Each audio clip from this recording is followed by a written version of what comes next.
오늘은 할머니와 나의 삼천엔 마지막 시간입니다. 쇼헤이는 역시 오타니 쇼헤이가 최고인데 오타니 아나? 몰라요. 저는 몰라요. 아 진짜 지금 바로 미국 검색. 메이저리그에서 작년에 MVP를 받은 일본인 투수 겸 타자입니다.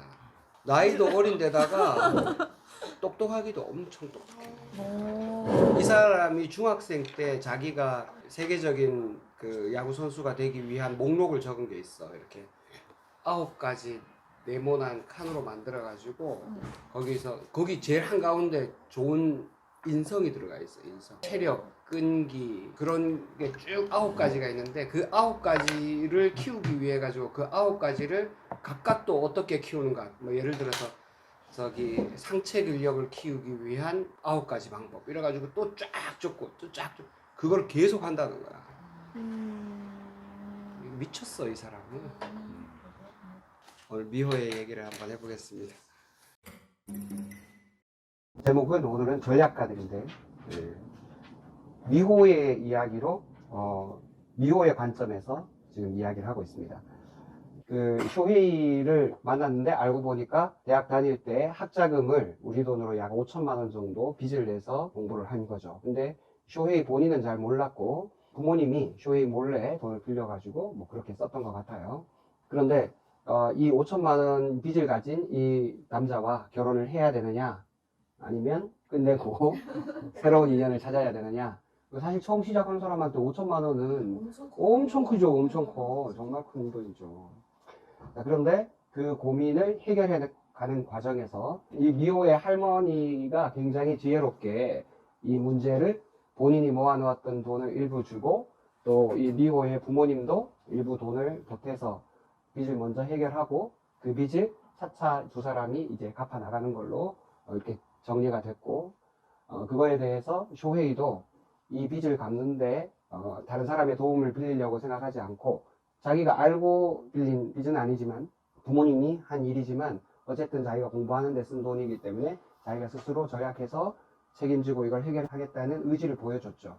그리고 그런 의지를 보고 이제 그 미호의 할머니와 부모님이 응원하고 두 사람이 잘 되도록 이렇게 옆에서 도와줘서 이야기는 이제 해피엔딩으로 막을 내립니다. 마지막에 그 쇼헤이가 이런 배려를 해준 부모님한테 이제 이렇게 얘기하죠.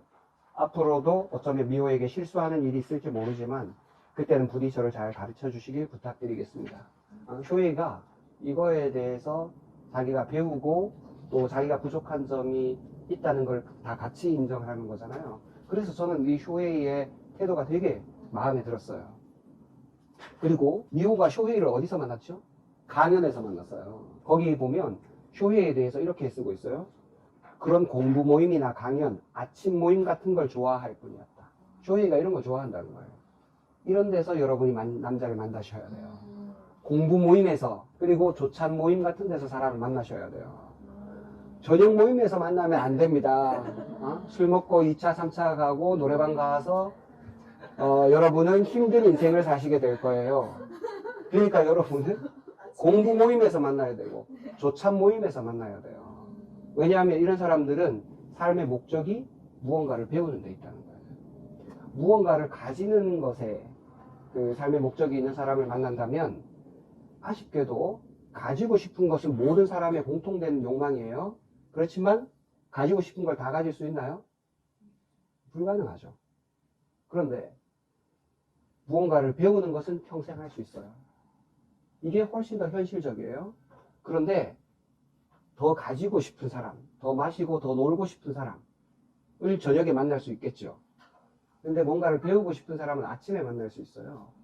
아침에 운동을 하다가 만날 수도 있고 조찬 모임에서 만날 수도 있고 우리같이 독서 모임에서 만날 수도 있어요. 그런데 이런 사람과 이런 사람은 5년이 지나면 많이 차이가 납니다. 10년이 지나면 레벨이 달라서 둘이 만날 일이 없어요. 20년이 지나죠? 사회의 계층이 달라져요. 진짜입니다. 그럴 가능성이 무지무지하게 높아요. 사람을 아침에 만나시고 제정신 있을 때 만나세요. 술 한잔 먹고 만나지 마시고, 조명빨 있는 데서 만나지 마시고, 아침에 해가 떴을 때.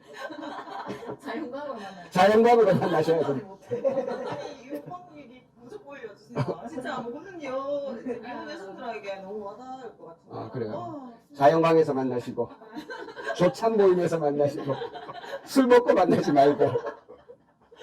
20년이 지나면 진짜 달라지는데, 20년이 지나면 어떻게 달라지냐 하면, 만약에 여러분이 술을 드시고, 반짝이는 조명 밑에서 사람을 만났잖아요?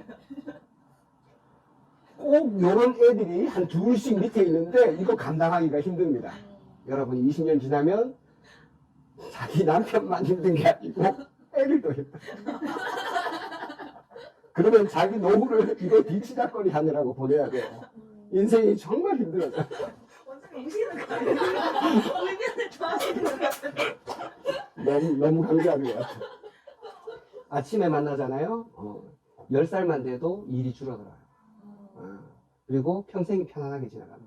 그리고 아이들이 크는 것, 보는 것 자체가 즐거워요. 그러니까 내가 준비돼야 되고, 내가 공부를 좋아해야지 공부하는 데서 사람을 만나지. 그리고 내가 책을 좋아해야지 아이들이 책을 읽게 돼요. 근데 엄마가 계속 스마트폰 보면서 애 보고 공부하라 하면 이게 됩니까? 이게 말이 안 되는 거죠. 자연스럽지 않죠. 세상은 자연스럽게 흘러가게 돼 있어요. 맨 마지막에 338페이지, 저는 이 문장이 제일 좋았어요. 미호가 한 마지막 이야기. 살아가며 겪는 모든 일이 경험이자 기회이고 빛 역시 하나의 경험이자 기회라고 생각했답니다. 이 말은 진짜 도를 득도한 사람들이 하는 이야기입니다. 마지막에 돈이나 절약은 사람이 행복해지기 위한 수단이지 목적이 되어서는 안 된다. 이 말은 우리가 종종 듣죠.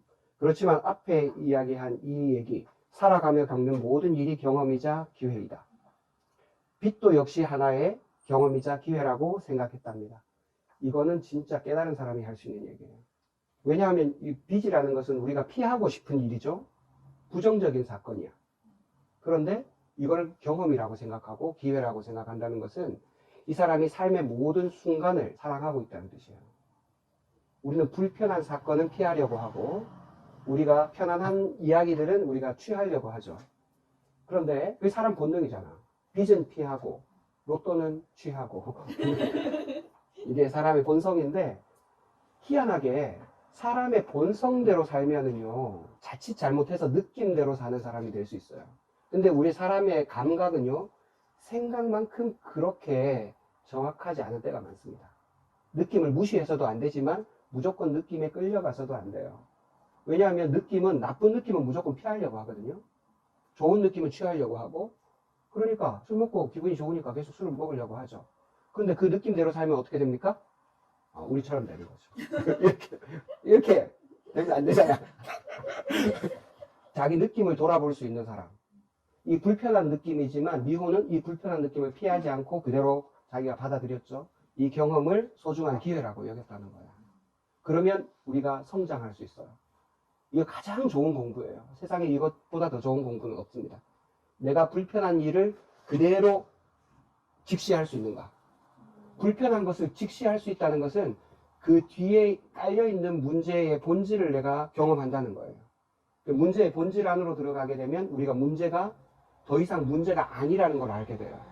미호는 쇼헤이가 가졌던 그 빚을 통해서 이 사람이 얼마나 건실한지를 확인할 수 있게 됐어요. 쇼헤이가 만약에 그런 5천만 원의 빚이 없었다면 자기가 이런 어려움을 극복하고 앞으로 나아갈 수 있는 사람이라는 것을 증명할 기회가 없었을 거예요. 그런데 그걸 정면으로 자기가 마주보고 우리 부모님이 이런 분이다라는 한계도 인정하게 되고, 그렇지만 나는 그 한계를 이런 식으로 극복해 나가겠다. 진짜 멋진 사람이죠. 나는 쇼헤이가 5천만 원보다 훨씬 더 큰 사람이라고 생각했고, 우리가 마지막으로 얻을 수 있는 것은 불편한 사건조차도 우리는 좋은 경험으로 삼고 공부의 기회로 삼을 수 있다. 이것이 저는 마지막 장을 읽으면서 가장 크게 배운 점이었어요. 마지막으로 강조할 것은 자연광에서 만나요.